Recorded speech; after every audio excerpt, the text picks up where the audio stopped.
I used to work the overnight shift at a mid-range hotel just off the interstate. Nothing fancy, nothing run down, one of those places people stop at when they're too tired to keep driving. The kind of hotel where you see the same tired faces, the same suitcases, the same routine. That night had been quiet. Too quiet. Around 1:40 a.m., a man walked in. He was well-dressed but strangely empty-handed. No bags. No suitcase. Not even a backpack. That alone felt off, but I didn't question it right away. Some people travel light. Some people lie. He smiled politely and said he had a room 214. I asked for his key card. He said he'd lost it.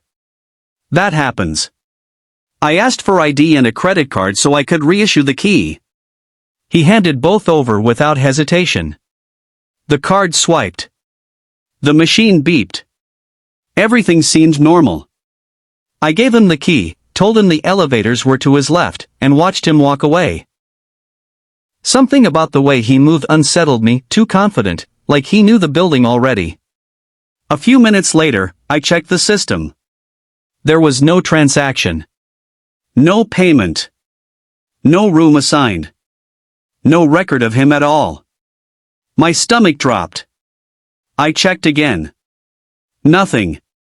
That's when I called room 214. No answer. I called again. Still nothing. I contacted security, and 2 officers who were stationed nearby came in. We watched the cameras together as the man sat casually in the lounge, legs crossed, looking completely at ease. They approached him. I couldn't hear what was said, but I saw his smile fade.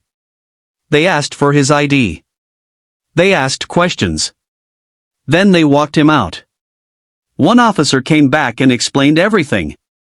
He wasn't a guest. The credit card was stolen. He had no reservation. No belongings. No destination. He had been pretending so he could gain access to the building. That night, I went home and locked my door. Then I locked it again. Story 2, the man who watched me live my life. I transferred jobs after that. Thought I was being smart. Thought distance meant safety.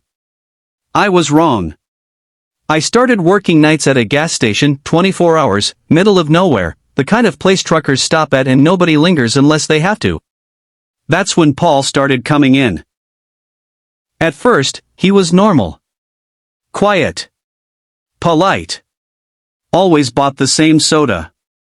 Always paid in cash. Then I noticed he came every night. Same time. Same soda. Same stare. He never crossed the line.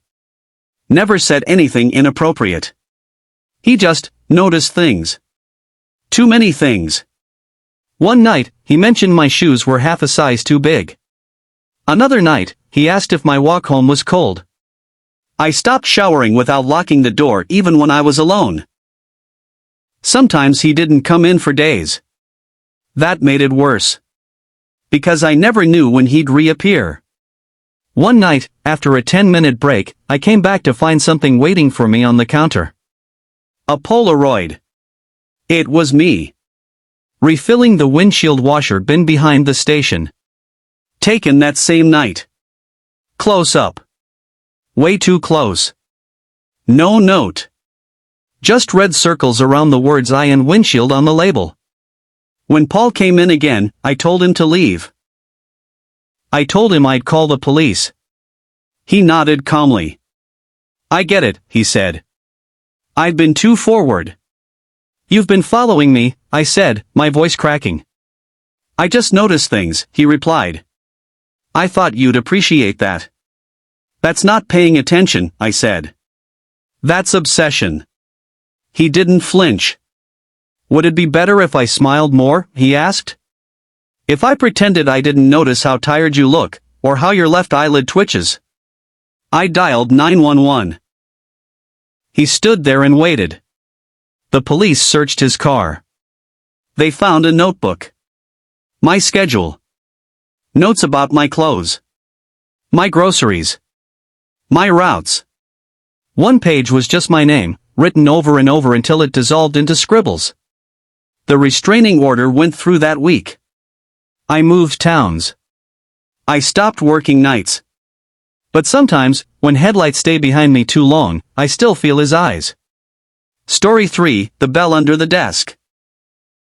This last one happened more recently. I was 22 years old, working the overnight shift at a 24-hour gas station. I'd only been there 2 months. It was a weekend night. Around 2:30 a.m., my coworker Max stopped by with his friend Ben. They were high magic mushrooms, giggly and harmless. Ben mentioned a car in the parking lot. Engine running. Lights off. Someone sitting inside. The man claimed he was waiting for a DoorDash order. That wouldn't have been strange.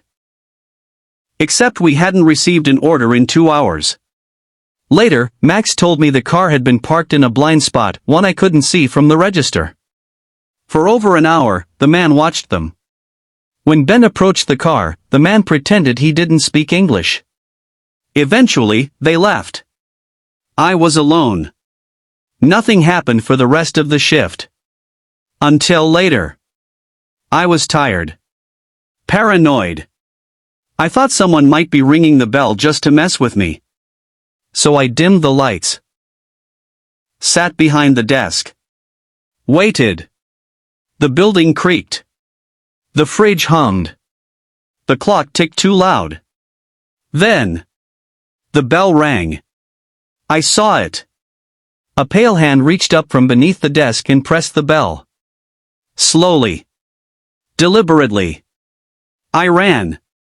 Locked myself in the back office. Checked the cameras. At first, nothing. Then I saw a head rise from behind the desk. Eyes glinting. Staring directly into the camera. He crawled out. Stood up. Tall. Hooded. Hunched. He wandered the lobby. Then came toward the hallway.